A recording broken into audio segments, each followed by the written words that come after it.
Bismillahirrahmanirrahim. Assalamualaikum warahmatullahi wabarakatuh. Selamat berjumpa kembali sahabat semua dengan channelnya Mari Berbagi Informasi. Mudah-mudahan sahabat selalu sehat dan senantiasa selalu ada dalam kebahagiaan. Amin. Baik sahabat, di video kali ini saya tidak akan membahas tentang servis, tapi saya akan membahas tentang power inverter. Video ini saya buat terinspirasi dari teman saya yang bertanya tentang inverter yang bagus itu seperti apa, katanya begitu ya. Nah, untuk jawaban singkatnya sih mungkin yang mahal kan gitu. Tetapi untuk jawaban lebih detailnya lagi akan saya sajikan di video kali ini. Jangan di skip videonya supaya tidak gagal paham. Kita mulai. Inverter adalah sebuah alat yang bisa mengubah tegangan DC, ini dari DC dari aki ya. Dari DC 12 volt ataupun 24 volt nanti diubah menjadi tegangan listrik seperti selayaknya tegangan PLN yang bisa mengeluarkan tegangan 220 volt. Nah, seperti itu ya. Nah, kembali ke pertanyaan. Inverter yang bagus itu seperti apa? Kita mulai dari awal dulu ya. Begini sahabat. Perangkat-perangkat elektronik seperti mesin cuci, kulkas, kipas angin, TV, dan lain-lain itu memiliki ketentuan khusus sebagai tegangan inputnya atau powernya. Saya berikan contoh di sini. Seperti ini ya. Nah, seperti ini.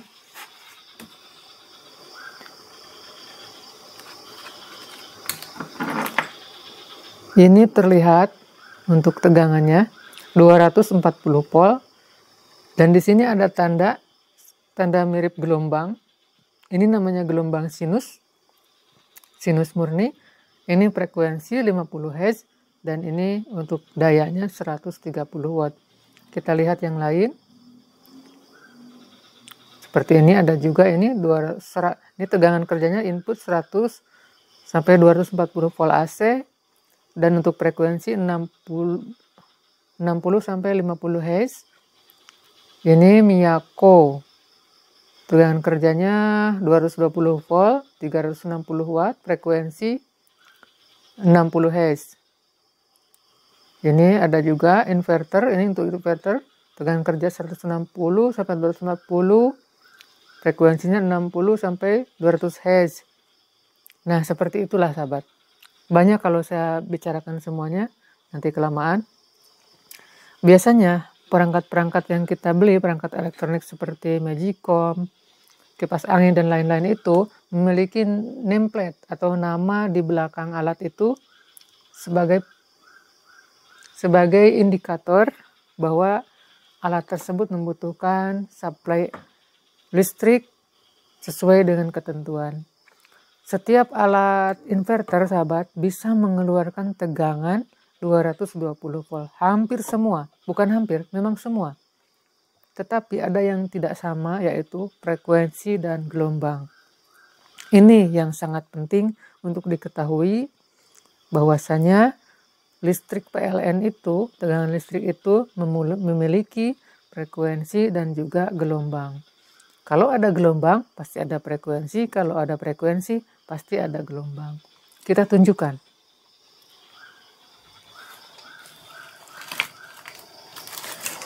Kita lihat gelombang ataupun frekuensi dari tegangan listrik PLN itu seperti apa.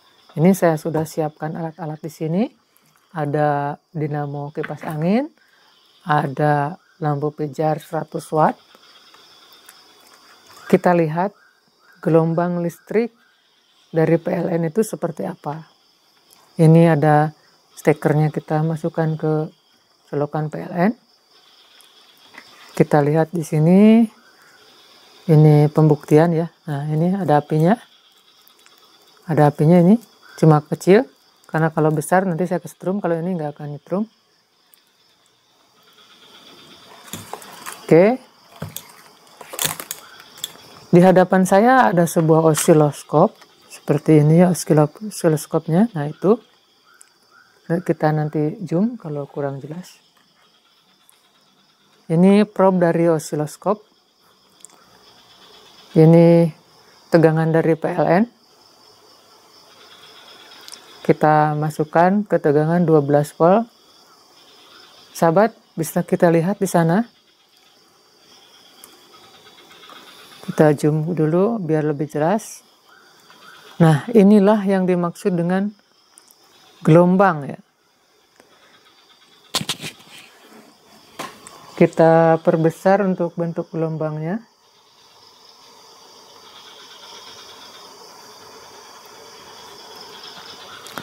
Nah, seperti inilah yang disebut dengan gelombang sinus. Ini gelombang sinus murni. Jadi, setiap alat elektronik yang dibuat oleh pabrik memerlukan gelombang sinus seperti ini, sahabat.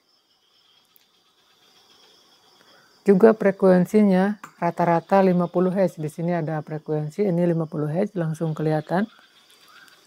Itu sesuai dengan yang secara umum yang ada di nameplate-nya. Setiap alat-alat elektronik ini memerlukan gelombang seperti ini. Jadi, para pakar elektronik itu sudah menyesuaikan tegangan, gelombang, frekuensi dari PLN dengan peralatan elektronik yang digunakan. Nah, bagaimana dengan inverter? Inverter ini belum tentu bisa menghasilkan gelombang seperti sinus ya, ataupun sinus murni, sinusoidal. Inverter yang ada di pasaran, sahabat, ada 3 jenis secara dilihat dari daya output ya, dari outputnya. Output itu pengeluaran ya. Wis, lepas ini. Ada 3 jenis dari segi pengeluaran. Ada yang bisa menghasilkan gelombang sinus murni atau PSW. Sinus murni ini ya, PSW itu. Pure sine wave ya. Artinya gelombang sinus murni. Ada yang kedua yaitu MSW, Modified Sine Wave. Modified Sine Wave artinya gelombang kotak yang sudah dimodifikasi menjadi mirip gelombang sinus. Dan yang ketiga ada inverter SW atau square wave. Square itu persegi ya, persegi wave gelombang. Jadi gelombangnya gelombang persegi. Nah, yang lebih bagus adalah inverter yang bisa menyamai gelombangnya seperti ini. Nah, seperti yang ada di layar ini. Ini namanya gelombang sinus atau sinus murni, sinusoidal. Sementara kalau untuk gelombang yang modified sine wave ataupun disebut juga dengan sinus modifikasi, itu kurang bagus ya sahabat. Walaupun ada yang lebih kurang bagus lagi, yaitu gelombang kotak. Lah, bagaimana nanti cara membedakannya kalau kita beli? Nanti saya akan jelaskan ya sahabat. Makanya ikuti terus videonya. Oke, sudah kelihatan kan ini? Ini dari listrik PLN. Saya coba cabut colokannya atau stekernya. Saya cabut ini. Nah, hilang. Sekarang kita uji dari, bentar ya, biar kelihatan. Kita uji dari inverter ini menggunakan trafo, langsung terukur menggunakan osiloskop. Kita hidupkan dulu. Untuk inverternya.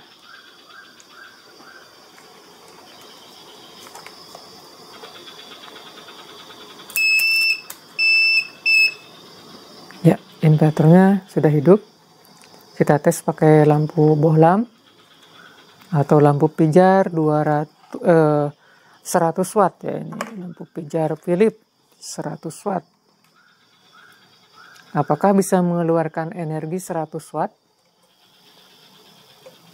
Ya, sangat terang benderang sahabat. Tapi saya cepat copot lagi karena terlalu panas nanti tidak pelindungnya. Kalau berkedip-kedip memang saya sengaja mengedipkannya. Ini Berarti inverter ini sudah mengeluarkan tegangan. Namun, apakah inverter ini frekuensi dan gelombangnya sama? Kita lihat. Zaman sekarang zaman pembuktian ya. Harus pakai data. Apa-apa pakai data, pakai fakta. Baik, kita colokan. Lihat. Ke situ, ke osiloskop gelombangnya jadi beda ya sahabat ya. Lihat. Nah, jadi gelombang kotak. Ataupun ini gelombang kotak, tidak murni gelombang kotak tapi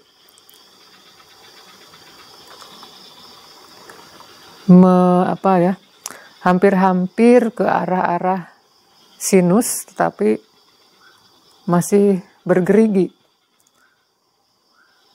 Nah, seperti ini. Dan ini sebenarnya bisa dipakai, tapi tetap yang lebih bagus adalah inverter yang bisa menghasilkan gelombang dan frekuensi seperti layaknya dari PLN. Jadi ini kalau untuk tegangannya bisa sahabat ya. Kalau untuk tegangannya ini bisa mencapai 220 volt, tapi untuk gelombangnya tidak bisa. Yang penting misalkan bisa nyala, nah itu dia. Itu yang akan mengakibatkan kerusakan nantinya ya ke perangkat elektronik. Ini saya coba nih, saya nyalakan lampu 100 wattnya. Tuh, nyala dia. Nah, tidak kelihatan ya. Ini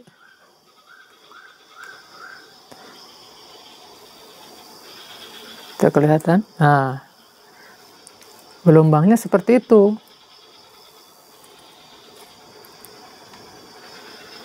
Jadi gelombang seperti itu tidak sesuai dengan yang tadi ada di nameplate perangkat elektronik seperti mesin cuci, kipas angin.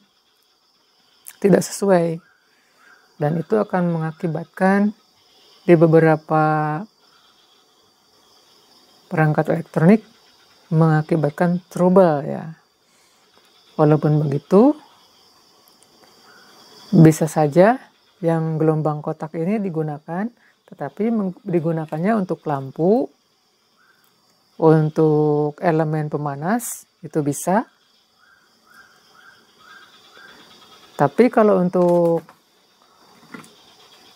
motor listrik seperti ini ya, yang menggunakan induksi, segala sesuatu yang perangkatnya menggunakan induksi itu kurang bagus, seperti trapo. Perangkat elektronik yang masih menggunakan trapo itu kurang bagus ya. Saya akan buktikan bahwa gelombang sinus yang tadi smooth berarti halus ya. Gelombang sinus itu kan bentuknya ada ke puncak, ada lembah, naik turun nah seperti gelombang air. Jadi dia lembut. Tapi kalau yang kotak-kotak itu bergerigi, kasar ya. Kita akan buktikan ya. Oke. Di sini ada sebuah motor listrik nih. Nah, saya arahkan ke sini ya. Saya akan hidupkan motor listrik ini.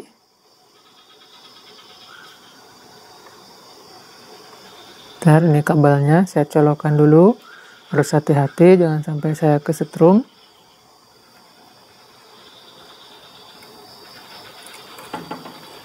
Ya.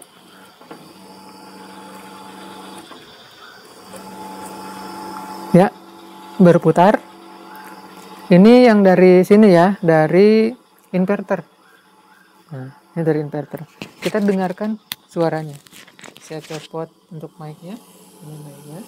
Saya dekatkan. Dengung. Ini kasar dengung. Kita bicara fakta nih ya. Berlaku juga ini untuk pompa air.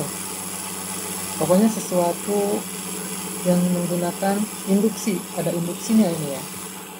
Kalau blender juga sama, mesin bor sama, pompa air sama, dengung.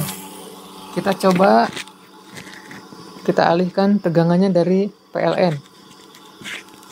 Kita coba tegangannya dari PLN ya. Saya copot dulu bentar, ini naiknya kurang kejepit ya, saya lepas, mati.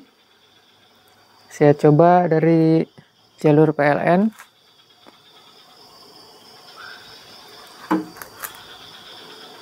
Harus hati-hati, ini jangan sampai kesetrum. Maaf bila agak lambat. Nah, suaranya halus. Coba saya deketin. Halus ya suaranya.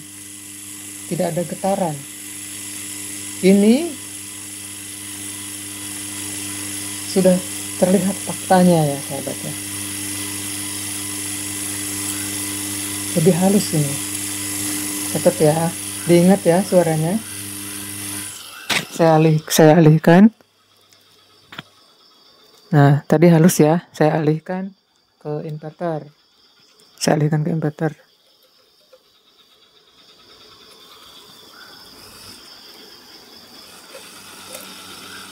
Mulai dengung. Nah, dengung karena dia listriknya kasar.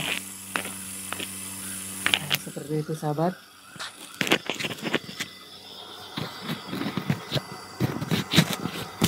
Saya lepaskan, dan ini saya lepaskan juga. Nah, jadi kesimpulannya, untuk membeli inverter harus disesuaikan dengan kebutuhan. Kebutuhannya untuk apa? Kalau untuk peralatan yang menggunakan induksi, sebaiknya tidak menggunakan yang sistem kotak ya, gelombang kotak, karena akan mengganggu kinerja. Dan inverter yang terbaik adalah inverter yang gelombangnya gelombang sinus. Biasanya sahabat, di sini nanti untuk menandainya bagaimana gelombang sinus atau bukan. Biasanya di inverter nanti ketika kita beli, ini kan di sini tulisannya cuma 220 volt 50 Hz. Nah, kalau yang menggunakan gelombang sinus, di sini ada tandanya, tanda seperti gelombang dia. Ada gelombangnya, gambar gelombang. Mungkin di sini pun ada tulisannya sinus murni gitu. Nah, kenapa ini tidak ditampakkan bahwa ini gelombang kotak? Ya mungkin karena itu sebuah kekurangan, jadi tidak ditampilkan. Karena begitulah sistem bisnis ya, sesuatu yang kekurangan tidak ditampilkan, dia hanya menampilkan kelebihannya 220 volt dan sudah bisa mencapai frekuensi 50 Hz, ini hanya 1000 watt. Ya itu yang ditampilkannya yang bagusnya, yang lemahnya tidak. Seperti itu. Tapi nanti kalau sahabat membeli inverter yang sudah gelombang sinus, ditampilkan gelombang sinusnya. Ya begitu sahabat. Jadi apakah seperti ini tidak bisa dipakai? Bisa. Tapi akibatnya seperti tadi itu. Kalau untuk kipas dia dengung. Untuk sesuatu yang menggunakan induksi ya. Untuk barang elektronik menggunakan induksi, dia mengakibatkan dengung. Tentu saja bisa mengganggu kinerja. Bagaimana kalau untuk TV misalkan? Bisa, tapi ya tidak sebaik yang sinus tadi itu. Gelombang sinus. Bagaimana kalau gelombangnya gelombang yang lain ada nggak? Oh, nggak ada lagi. Apalagi pakai gelombang gergaji seperti ini ya. Di sini ada inverter juga, tapi ini mengeluarkan gelombangnya gelombang gergaji. Dan saya tidak akan mengetesnya karena saya sudah mengetes sebenarnya membuat video itu. Tapi videonya terputus ya ketika saya membuat video.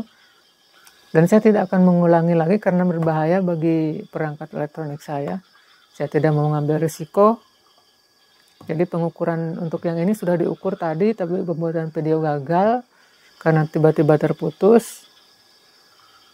Mau disambung-sambung lagi susah karena saya menggunakan perekam suara terpisah, nanti jadi ribet. Pakai ini ya, saya ngerekamnya untuk perekaman suaranya. Jadinya saya tidak menampilkan untuk pengujian ini. Ya, di skip aja lah ini. Yang jelas ini pakai gelombang-gelombang gergaji ya. Dan sangat berbahaya sekali bagi perangkat elektronik. Saya juga tidak mau mengambil risiko 2 kali pengukuran lah, biarin aja. Baik sahabat, mudah-mudahan dari video saya ini menjadi pengetahuan bagi sahabat semua tentang bagaimana memilih sebuah perangkat elektronik yang namanya inverter. Yang paling penting adalah inverter itu spesifikasi outputnya itu harusnya gelombang sinus ya. Kalaupun gelombang kotak seperti tadi atau gelombang mode sine wave bisa dipakai juga, tapi tetap saja ada kekurangannya. Sebenarnya kalau dari teknologi lainnya ada juga, yaitu inverter tegangan tinggi dan inverter tegangan rendah. Tapi itu ya memang yang bagus yang tegangan rendah. Tapi kalau yang tegangan tinggi pun tidak masalah sebenarnya. Yang bermasalah adalah di outputnya. Outputnya itu bisa mengeluarkan gelombang sinus dengan frekuensi 50-60 Hz apa tidak, begitu. Nah, itu yang paling sangat berpengaruh.